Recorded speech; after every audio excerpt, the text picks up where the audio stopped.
Thanks everyone for showing up to the May USWDS monthly call. As I'll get into this a little bit later, but let's see. Yeah, so I thought I'd call out some of the USWDS2 design tokens I'm using, even for the presentations I built. These are what we consider the building blocks of all our visual design. And I've been trying to make it a point to use these tokens in pretty much everything I built, web or not, just to kind of make sure it's all working together well. And since it's May, I thought we could update these values for our springtime month. Maybe give something a little fresher for May. Yeah, okay, delightful. So anyhow, thanks for coming to the USWDS monthly call for May 2019.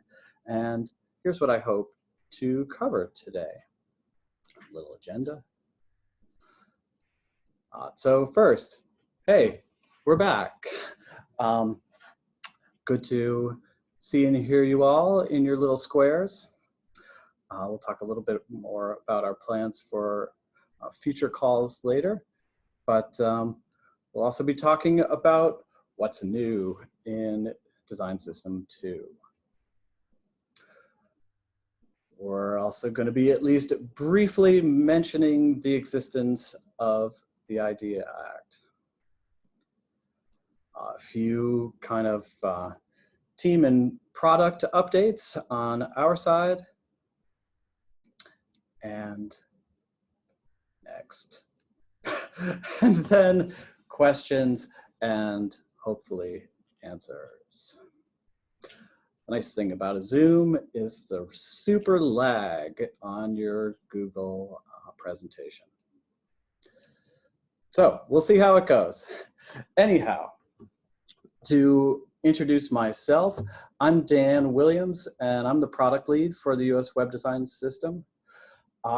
This is our monthly call, and it's been a long time since our last monthly call.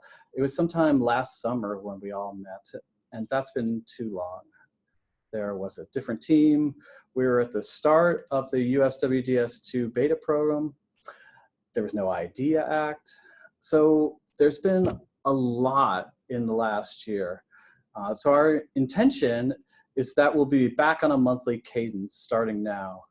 And this month, I'm going to give an introduction to what we released in USWDS2, but I'll be looking for your feedback for what we should cover in subsequent months, and who might also present as well. I certainly have a lot of ideas about what we could talk about, and I have a lot that I could present on my own, but I'd love to hear your ideas, what you've built, and where you're finding pain points. I know I've been deeply impressed by what we've seen in past calls, and we want to get back on it, back on the monthly cadence, and back on seeing more about what you've built and what you're doing with the design system. But today, what's new in USWDS 2.0, or at this point, it's actually 2.0.2, but close enough. So with USWDS 2, we're really trying to help develop a common language for government websites and government digital services, at least when it comes to the design aspect of these services. And if you haven't already used the design system, you know that it's a common set of design tools for building accessible, mobile-friendly government website. And we really believe that good design should be table stakes for government websites. And we're trying to do everything we can to facilitate the design process for the people who build these sites. Because it's, as much as it's about us and our tools, it's not about us. It's about using good human-centered design in the service of the people who actually use these sites. And that's what we're trying to facilitate with our design system, particularly with Design System 2. So we heard a lot of feedback on the first version of our design system. And one of the things we heard that it was difficult to adopt the design system incrementally. We heard and experienced for ourselves that it could be a challenge adding USWDS to an existing site. Adding just a single component like the Gov banner could cause some dramatic changes to your existing styles. You want to add just one thing and everything breaks. It isn't in the spirit of working agilely, and we don't believe that using USWDS is an all or nothing proposition. In Design System 2, we worked to make sure sites could implement the system bit by bit at their own pace. So USWDS 2 has isolated class-based styling. We no longer apply styling to unclassed elements by default, like H1, P, OL, table, button, etc. And we namespace all our classes so design system styles don't leak into your existing site styles. And we now have a customizable base font size. Use 10px as we had in version 1, or 12px, 28px, or something radical like 16px. Or don't declare a base font size at all and respect the user's browser settings. USWDS 2 supports that as well. It's the default. And we've added sophisticated support for custom typefaces. So you can add USWDS to a site that doesn't use our default typefaces, and it will just work. You can be more agile, doing just a bit at a time. We've introduced the idea of practical design tokens. Design tokens are the most dramatic change to the way we think about how we build components. My God, the sound in my ear is absolutely horrible. It's hard to speak. USWDS 2 design tokens are atomic or perhaps quantum building blocks. They're the common building blocks of visual design, like color, type scale, and spacing units that all USWDS projects share. So to do this, we've quantized continuous values like color, spacing, where the choices are near infinite, into discrete palettes. So the designers and developers using USWDS wanted it to support a broad gamut of sites and styles. But the design system itself was fairly limited in what it supports, in the colors and in the way and in the defaults that we gave. So teams were extending it on their own with great results, but we found it difficult to learn from their customizations or to bring much of their new work back into the system. With every new project, they were writing a brand new design language. So we wanted to expand the gamut of what folks could build within the language of the system, but do it with some constraints and with less willy-nilly customization.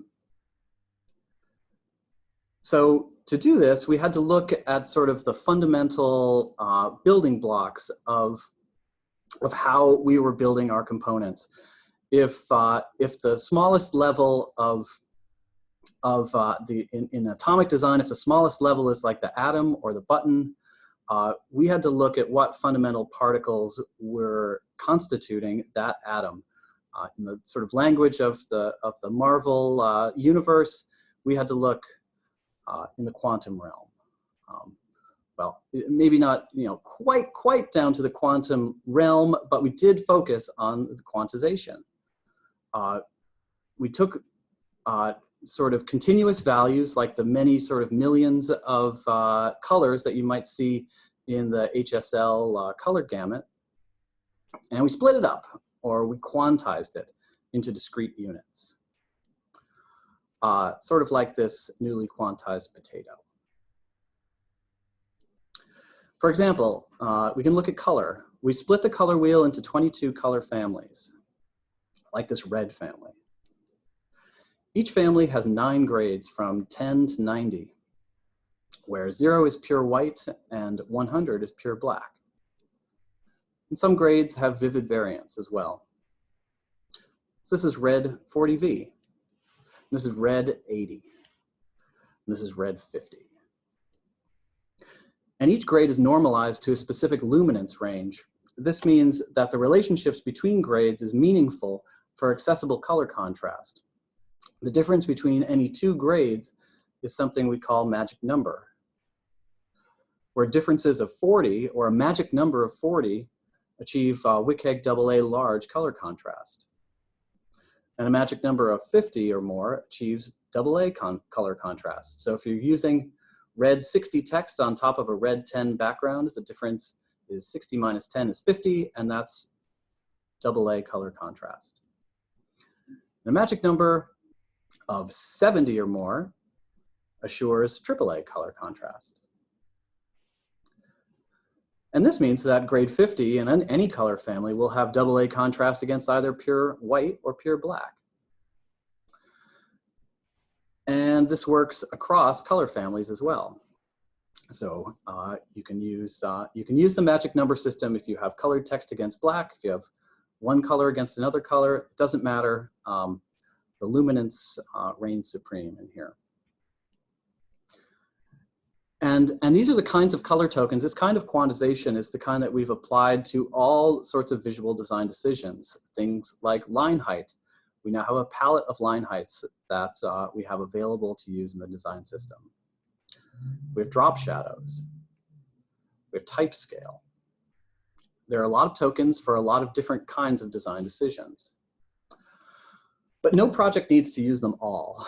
Theme tokens are a way to subset the larger set of tokens into a smaller set more appropriate for a project. Color theme tokens subset the larger system into a more role-based set that includes base, primary, and secondary color families, as well as warm and cool accents. You can assign the system tokens to these theme tokens and build a palette for your project that uses just a few of them instead of every one available. Font size theme tokens subset the larger set of 21 system tokens into 9 t-shirt size tokens. And font size was an interesting case for tokenization because USWDS typefaces USWDS supports typefaces beyond its defaults in any kind of combination. And this can be tricky since fonts often have very different optical sizes. 16px in one face can render very differently from 16px in another. And this variance would make our type token system a little unreliable. What we want to be able to say is that, for instance, font size 4 is the smallest size we recommend for long reading on mobile. And if our two default faces, the optically small Source Sans Pro and the optically large Merriweather, have very different appearance at font size 4, then our guidance gets kind of squishy. And that's why we developed a font size normalization scheme for USWDS. So our guidance can be more reliable and designers have more room to experiment. They don't have to worry that changing the font will break their layout and radically change the proportions of the page. For instance, these are 3 faces at 120 pixels. Source Sans Pro is pretty small, Merriweather's pretty big, and Public Sans is right in the middle. With normalization at font size 19, they all have a different output value, but they appear optically similar. And the difference between Source Sans Pro and Merriweather is almost 20%. And the normal target for font size normalization is our new open source typeface, Public Sans, adapted from Libre Franklin. As with our components, we intend Public Sans to be an example of how to design an accessible open source typeface with contributions and feedback from the public, to deliver a useful, neutral sans serif and continuously improve it. One of Public Sans' design principles is to share similar proportions with common system fonts for better fallback performance. If the fonts don't load, either because of degraded network conditions or the occasional font blocking agency context, the system fallback font will look similar and not drastically affect the layout. And we're working hard to make it as useful as possible, including nice-to-haves like tabular numbers for aligning data. Another place tokens are used is in the new design system utility class framework, which we've developed as a way to facilitate prototyping. USWDS 2 provides a complete set of utility classes capable of describing a broad range of CSS rules. We tested these to assure that we were using a sane, readable naming convention that made sense to developers and wouldn't piss them off if they had to type it like dozens and dozens of times over and over again. And they're also built with design tokens. So the same kinds of colors like primary light, or the same kinds of elements of type scale like 2XL from our theme tokens. Those are all the things that you will see in our utility classes. They can target specific breakpoints using a mobile-first responsive methodology. And they can also target states like hover. They can also be customized to control their output. To control their output, the breakpoints they support, or the values they contain. So they can be subsetted, made to be a large set or a small set. And all of these utilities and the tokens are tied to mix-ins in our component SAS. So any token that we provide can be used both in a utility. It can also be used in a mix-in where you want to set the background or the line height.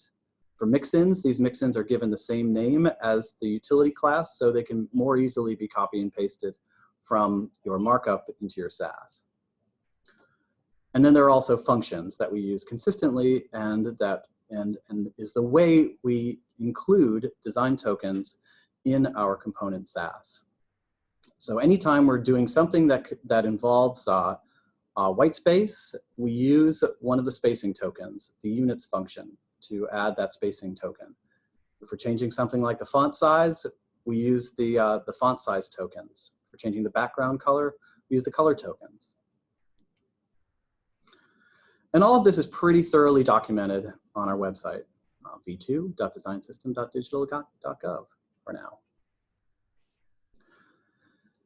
And that's pretty much Design System 2, a complete design toolkit and the platform for the future growth of the system.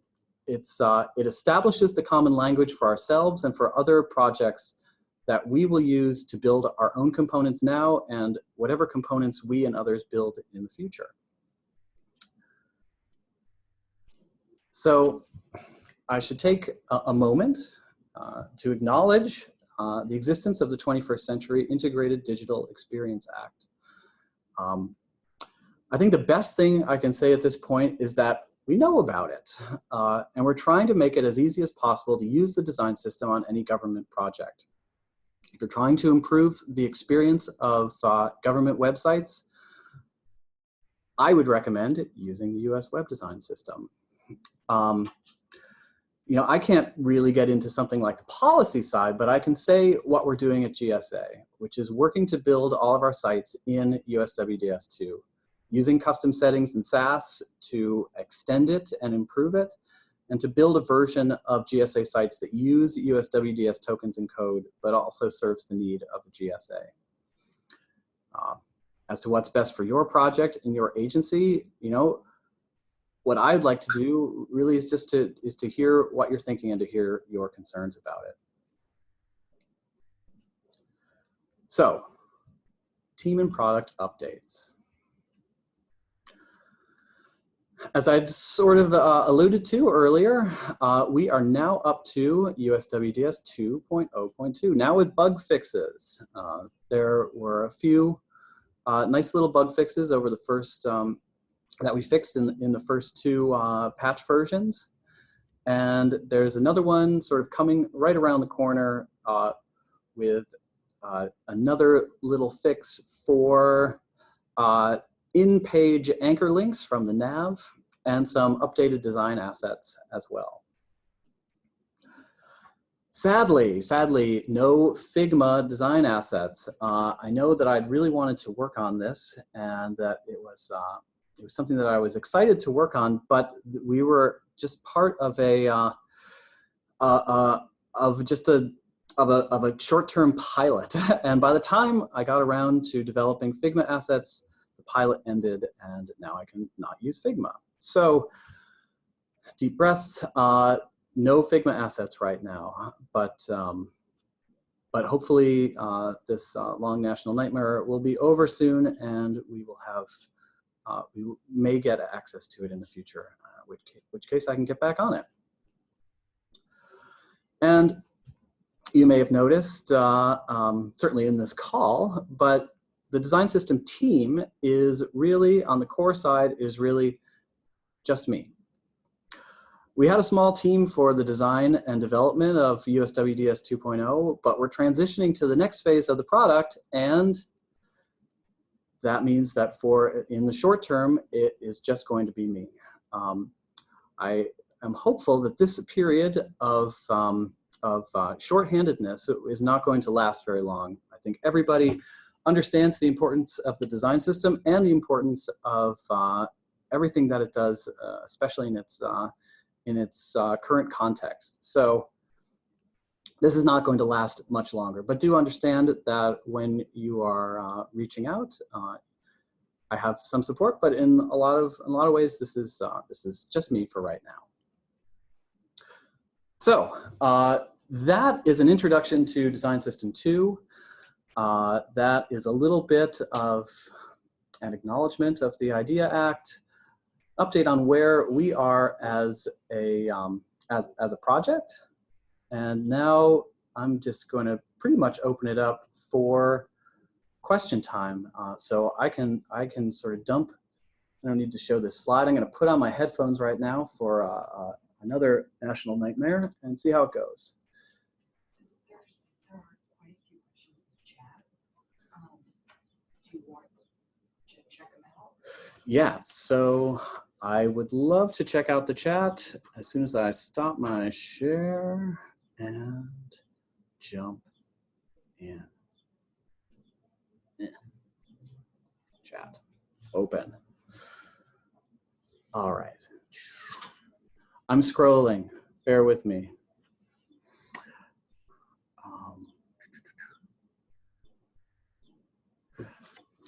Being new to this tool in general, can someone explain the tokens regarding design usage? So in general, it's, I think you can think of tokens as elements in a palette. They're kind of like variables. I think you could, a way to think of them is like variables. But they're essentially palette items. So in this version of the design system, instead of saying we have these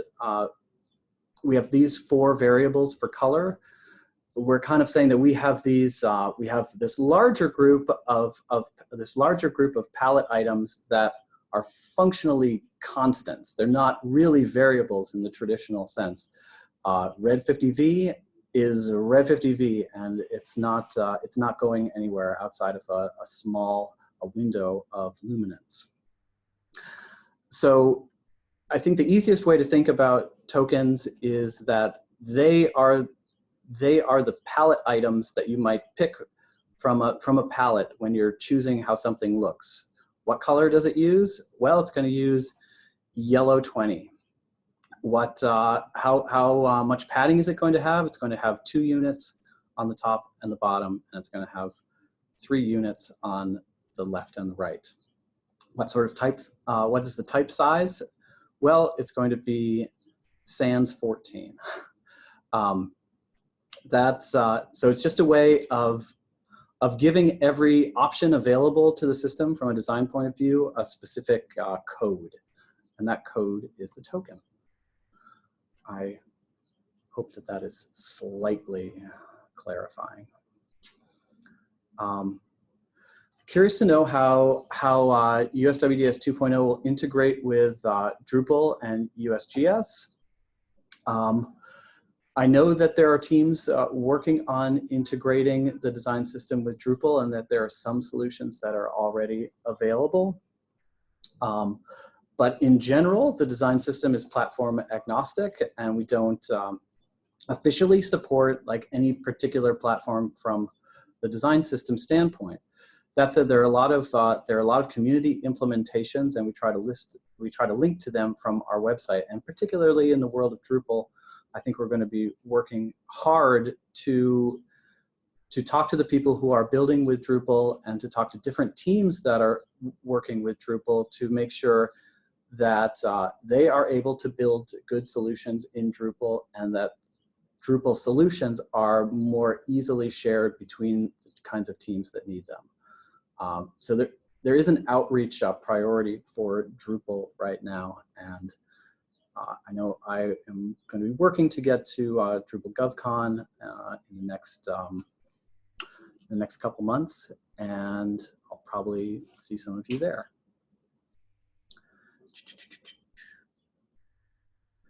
Are you concerned that all sites are going to start looking the same? No. You know, I think from our perspective, we don't. It is not our point of view that all sites should look the same, but we don't necessarily think that it's at all a problem to have some sort of consistency and commonality. I think there's going to be a natural sort of pressure between building with the defaults and how much customization your particular site requires. And that level of customization will be sort of driven by user needs and agency needs. And it'll also be limited in some way by design and development time and budget.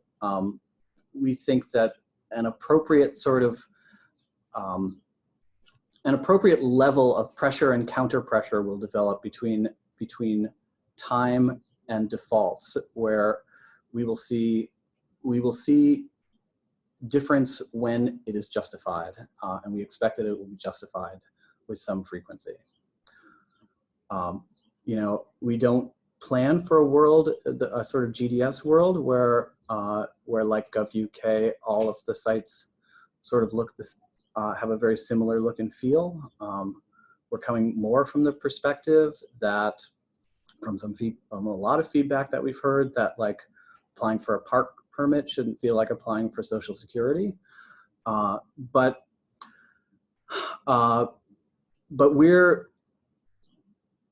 if more things look consistent, I think that's a good thing.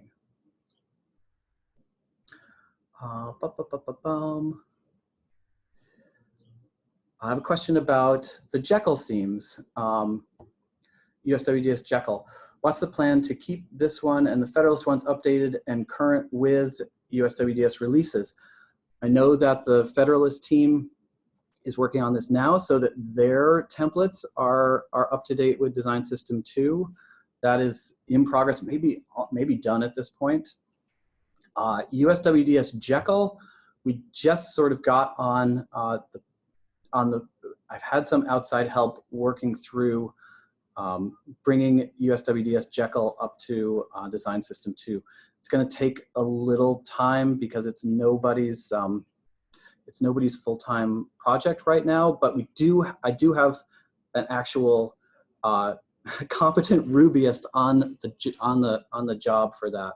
So we're going to have that soon, I hope. Are there tokens that are recommended for use together? That's a great question, and for the most part, we don't have that kind of guidance yet, but that's the sort of emergent guidance that we expect to have as the design system matures. So we have our defaults, and that I think is one subset of tokens that we recommend for use together. But we don't, for instance, now have different color palettes that we recommend, or different levels of type scale that we might recommend for certain kinds of hierarchy. I think that that's something that we could do and that we might do, but that's not something that we do right now because I don't think we have enough context, and I don't think we have enough information and enough research to back it up. But But I do think that that is kind of where it is going, where we will use the language of tokens to begin to build out some more discrete solutions and some more specific combinations that have proven to be effective. But we do also, and similarly, we expect to use tokens for things like usability, where I alluded to long-form readability at mobile. I can't tell you if it is like font size 4, but we want to be able to say, this is a good range, something between font size 4 and font size 7 at mobile. And so those are the improvements and to the guidance that we expect to use more and more with tokens specifically. Let's see. For those of us with predefined marketing criteria for our websites, what would you recommend for application of your libraries? It's hard for me to say exactly, but and it's hard for me to totally parse it, but my guidance typically is to do a pass with what you do and to see if there are good existing design system tokens that you could easily map to the solution you already have. I am fully cognizant of the reality that not everything will map one-to-one, and there will be a lot of situations where you have to make a tough call or a conversation about whether you fully sort of conform with the design system or whether you don't. But we also understand that there are lots of times when you won't, and that when we're thinking about the design system, we're thinking about a lot of these things together. And I think that there are good practical ways to apply tokens to your project, but if it doesn't work every time, it's not the end of the world. So for the color tokens, like red 50, does it also give the hex code to the designer developer when they're picking it to use, or will I just need to rely on your color contrast analyzer to find that hex code? So the hex codes are all available on the V2 docs site. If you go to the design tokens and color tokens section, that has all of the token names and their hexes. Hopefully, if all goes well, the magic number system will continue to hold, and all of the findings you find through your contrast analyzer will not be different from what you expect by doing a magic number calculation. But if you find something that doesn't work, I would love to hear about it so we can fix that. Is there documentation on how best to upgrade from 1.x to 2.0? Yes, we have a migration page on our V2 site. And the nice thing about our V2 site now is we also have search. It's not the world's most amazing search, but it is workable. So if you type migration into the search box on v2.designsystem.digital.gov, you will find the migration page as one of the 2 results.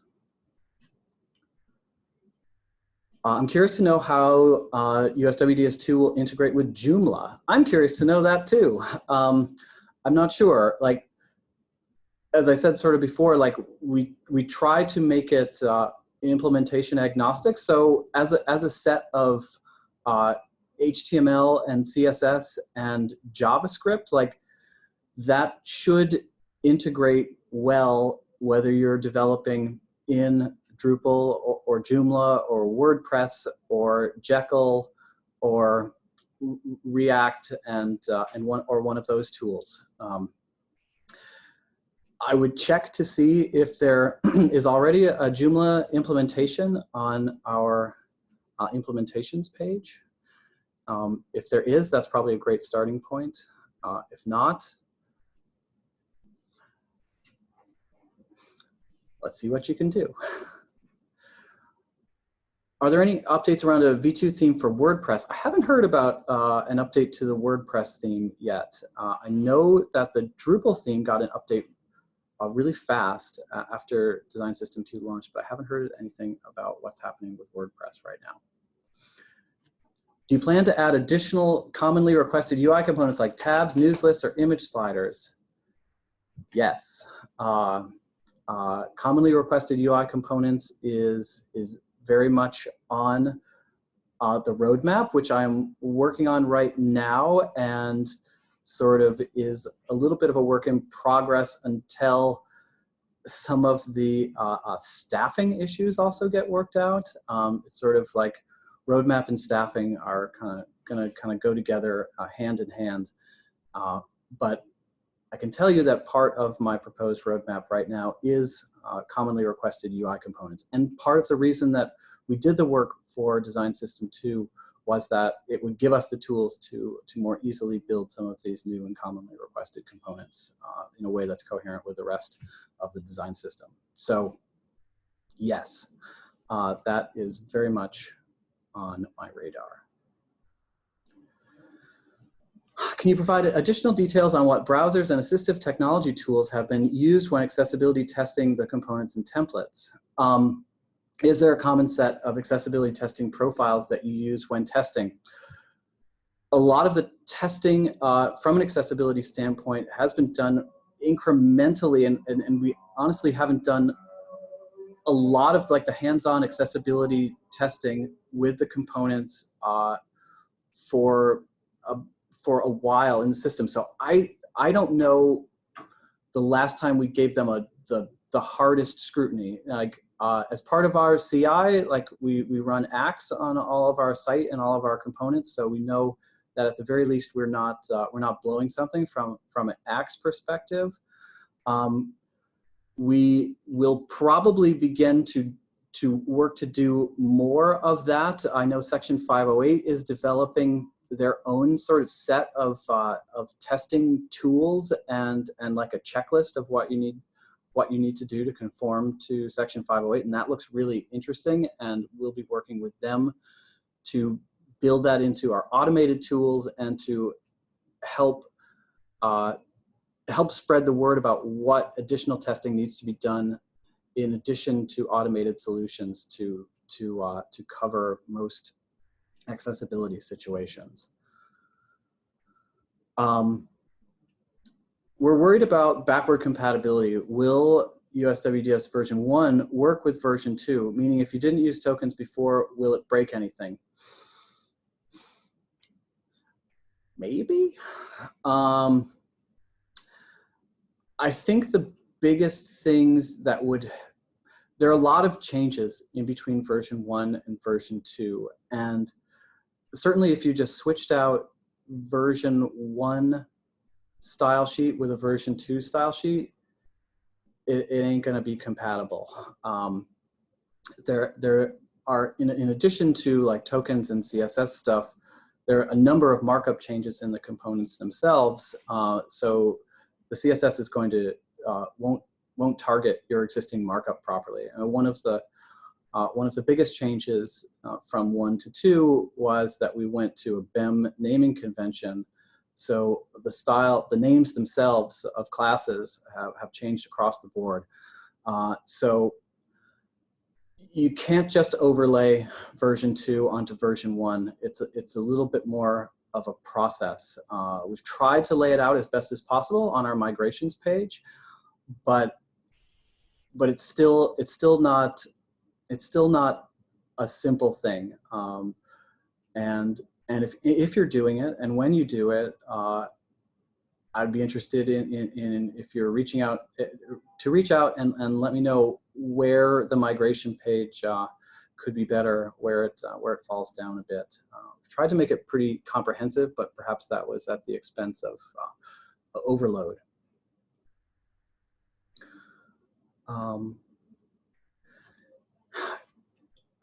Curious about how many folks tuning in are already using 2.0.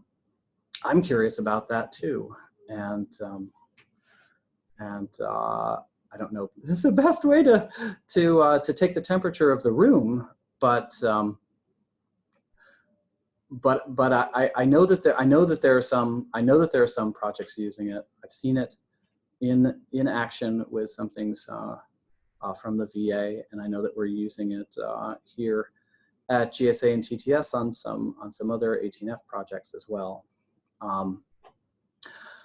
I think it's still very new though, and if you weren't like actively involved in the beta process, then you're likely hearing about a lot of this stuff right now, and you're really trying to think about what this means to you practically. So, and what it means in the for the rest of your agency, especially in the context of IDEA.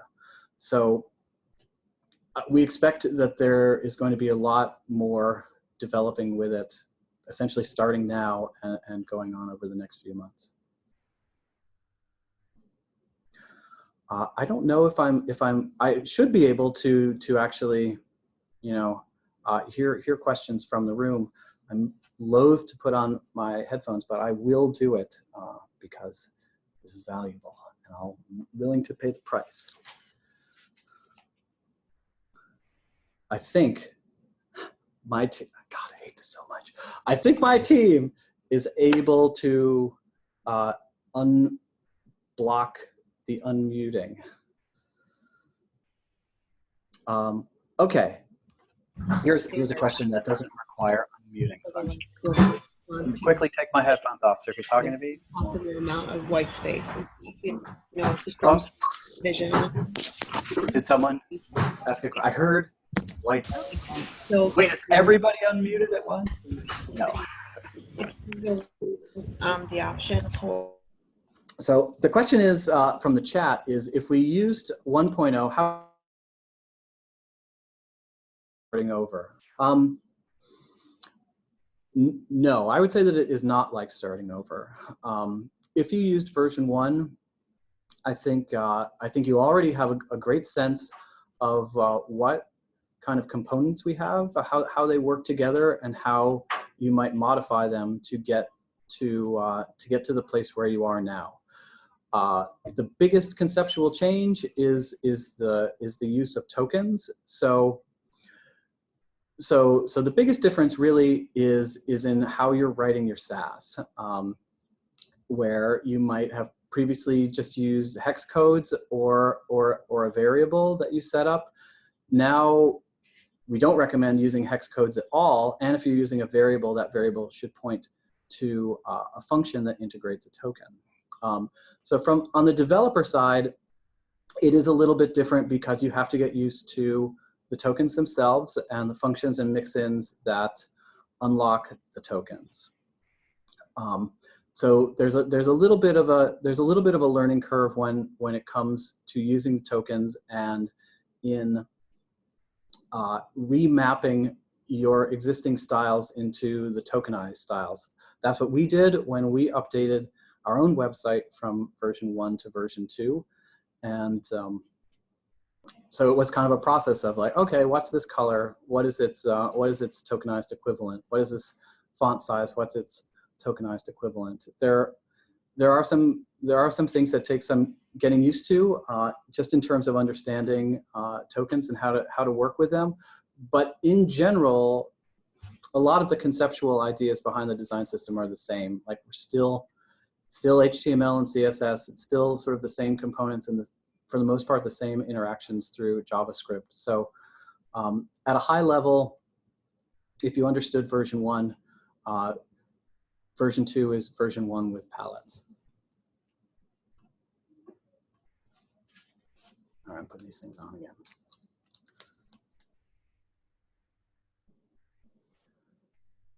Yeah, you can try to ask a question live, and I will do my best to struggle through my own voice to answer you.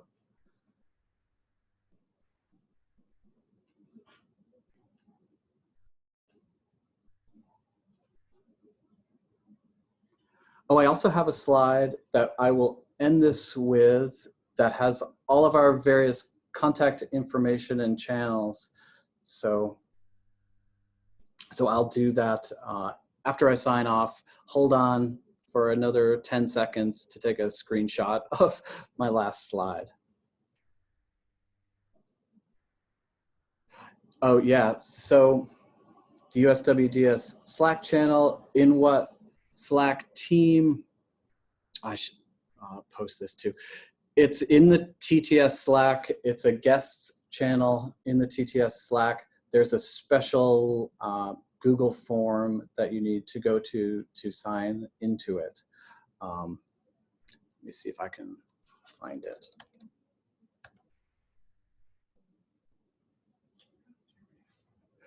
Oh, good. Thank you, community.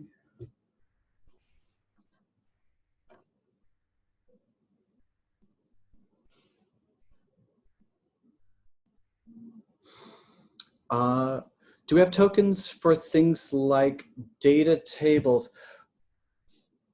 For the most part, the tokens are limited to things that to the fundamental elements of visual style. So so it's mostly for things like spacing, color, not padding, but type scale and the sort of components of the way things look. So there isn't necessarily perhaps a token equivalent for a data table, though we could talk about it more. Maybe there's, it seems like potentially that's more of a class or a variant of our existing table, like it's USA table -- data table or something like that. It seems like there's more, yeah. So basically just the visual aesthetic theme, but not for the content elements themselves. It's basically for formatting the way things look.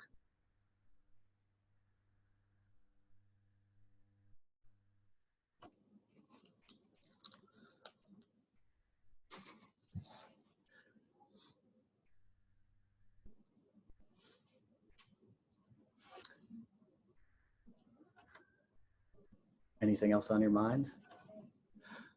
So we are going to, this was May, we're going to hold another one of these in June and sort of and monthly as we move forward. So this is far from your last time to ask questions in a forum like this, and as I'll put up later, there are a number of other fora in which you could ask questions as well and speak directly to the team or to each other, depending on the forum. Thank you.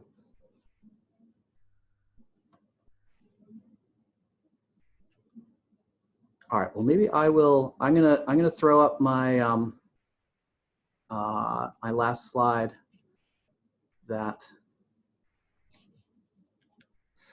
should have stuff that I cannot find. Where did all these tabs come from? I don't know. Maybe I don't have it anymore. I'm gonna stop my share because I can't find it anymore. And you could take a quick screenshot of my provisional roadmap that showed up for a second. But somehow I've closed it. So I'm gonna find it again. And in approximately 1 moment, I'll have it back up. Thanks again. Thanks for bearing with me. I appreciate your patience.